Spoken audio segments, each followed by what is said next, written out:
मुख्यमंत्री माझी लाडकी बहीण योजना आणि या योजनेच्या संदर्भात जे KYC पोर्टल आहे तर ते पोर्टल 30 एप्रिलपासून बंद करण्यात आलेलं आहे आणि त्याच्या अगोदरच नवीन लाभार्थ्यांना KYC करण्याची प्रक्रिया बंद करण्यात आलेली होती। परंतु एक महत्त्वाची गोष्ट म्हणजे बघा की सध्या राज्याचे मुख्यमंत्री देवेंद्र फडणवीस साहेब यांनी आज पण मीडियाशी संवाद करताना सांगितलं की आम्ही जर लाडक्या बहिणी KYC करायला तयार असतील तर आम्ही परत KYC विंडो चालू करू, म्हणजे पोर्टल चालू करू थोडक्यात। आणि काल त्याचप्रमाणे जे आहे राज्याच्या महिला बालविकास मंत्री आदितीताई तटकरे यांनी पण एक असे संकेत दिले होते की ज्या लाडक्या बहिणींनी KYC केली आणि त्या पात्र असून देखील त्यांचा लाभ थांबला असेल तर अशा लाडक्या बहिणींची आम्ही फेर तपासणी करायला तयार आहोत। तर हे दोन्ही मुद्दे जे आहे लवकरात लवकर मार्गी लावावेत आणि त्यातला सर्वात महत्त्वाचा मुद्दा म्हणजे पोर्टल जे आहे KYCचं तर हे सुरू करावं। आता प्रचंड लाभार्थी म्हणतील सर 30 एप्रिललाच आत्ताच पोर्टल बंद झालं आणि बरेचसे लाभार्थी असे आहेत त्यांनी त्यांचं काम केलं नाही, मग ती त्यांची चूक आहे।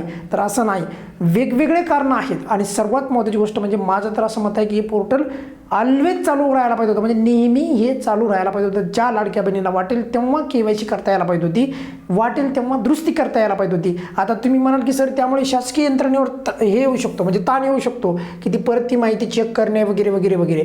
परंतु लक्षात ठेवा एवढी लोकप्रिय योजना आहे तर त्यामुळे थोडीफार बॅकअप मशिनरी या योजनेला चालवण्यासाठी लागेलच। पण काही जरी असेल तरी देखील KYCचं पोर्टल 3 लाभार्थ्यांना, म्हणजे ज्या लाभार्थ्यांनी KYC केलीच नाही अशा लाभार्थ्यांसाठी परत एकदा KYC पोर्टल राज्य शासनाने चालू करावे अशी या व्हिडिओच्या माध्यमातून राज्य शासनाला विनंती आहे। पटकन यावर एकदा मंत्रिमंडळाच्या बैठकीमध्ये एकदा या विषयाची जी आहे दखल घ्यावी।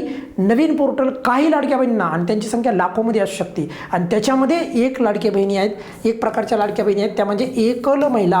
आता एकल महिलालाच आपण म्हणतो परित्यक्ता महिला, तर ह्या महिलाला KYC करण्याचा ऑप्शनच दिलेला नव्हता, त्यांना KYCच करता आले नाही। मग किती मोठा अन्याय झाला त्यांच्यावर। तर त्यामुळे सांगतो आहे एकीकडे राज्य शासन जे आहे या एकल महिलांसाठी एक वेगळं धोरण आणत आहे आणि सोबत याच महिलांना राज्य शासन जे आहे लाडकी बहीण योजनेच्या KYC संदर्भात त्यांना पर्यायी व्यवस्था देत नाही किंवा तो मुद्दा त्यांच्यापर्यंत जो आहे अजूनही पोहोचला नाही, म्हणजे किती शोकांतिका आहे। त्यामुळे माझं असं मत आहे पोर्टल चालू केल्याच्या नंतर सर्वात मोठा मुद्दा जो काही मार्गी लावावा तो म्हणजे एकल लाडक्या बहिणींना KYC करण्याचा ऑप्शन द्या आणि ज्यांनी KYC केलं नाही त्यांच्यासाठी एकदा पोर्टल चालू करा।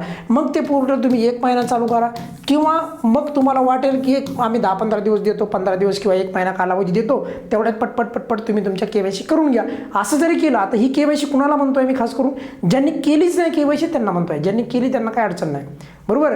आणि यामध्ये आणखी काही लाभार्थी असे पण आहेत बरं का, ही बाब सर्वांनी समजून घ्या।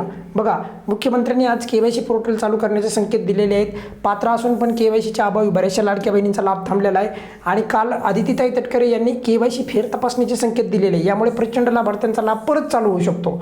परंतु लाखो लाडक्या बहिणी अशा आहेत त्यांनी KYC त्यांना करताच आली नाही, त्याचे वेगवेगळे कारण आहेत। तुम्हाला असं वाटेल की लाडक्या बहिणीने मुद्दा म्हणूनच केली नसेल सर, असं नाही। बघा पहिला मुद्दा OTPची येत नव्हता। आता समजा तुम्हाला जर OTP आला नसता तुम्ही कशी KYC केली असती, असं बऱ्याचशा लाडक्या बहिणींच्या बाबतीत घडलं आहे। जुना नंबर चालू नाही, बंद पडला, KYCच करता येईना, असं बऱ्याचशा वेळेस झालेलं आहे। काही लाडक्या बहिणींना त्याच OTPला पण ते नंबरला पण OTP येत नव्हता, खूप लाडक्या बहिणींना असं झालेलं आहे। खूप वेळेस ट्राय केला तरी नाही आला, पण त्यामुळे त्या लाडक्या बहिणींना KYC करताच आलं नाही, पात्र असून फायदा नाही झाला।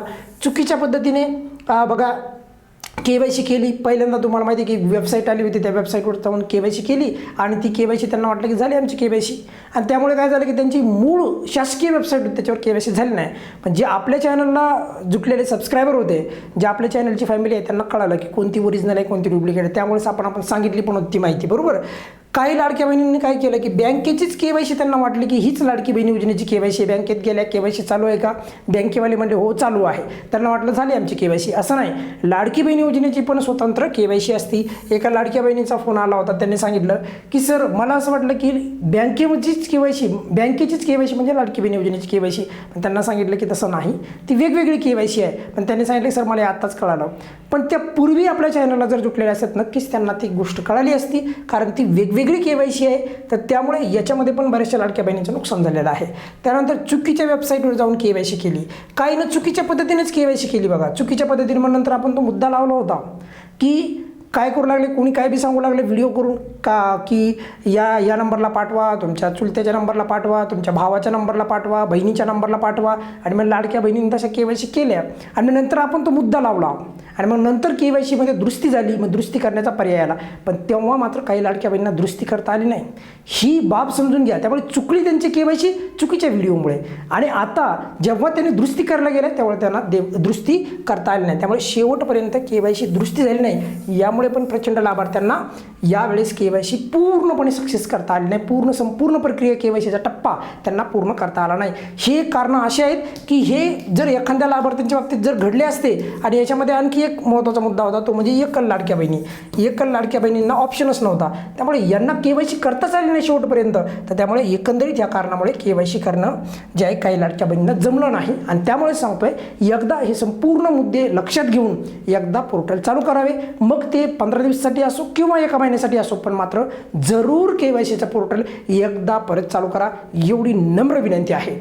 या व्हिडिओमध्ये आपण इथे थांबूयात. काय अडचण असेल तर नेहमीप्रमाणे कमेंट्समध्ये विचारू शकता. धन्यवाद.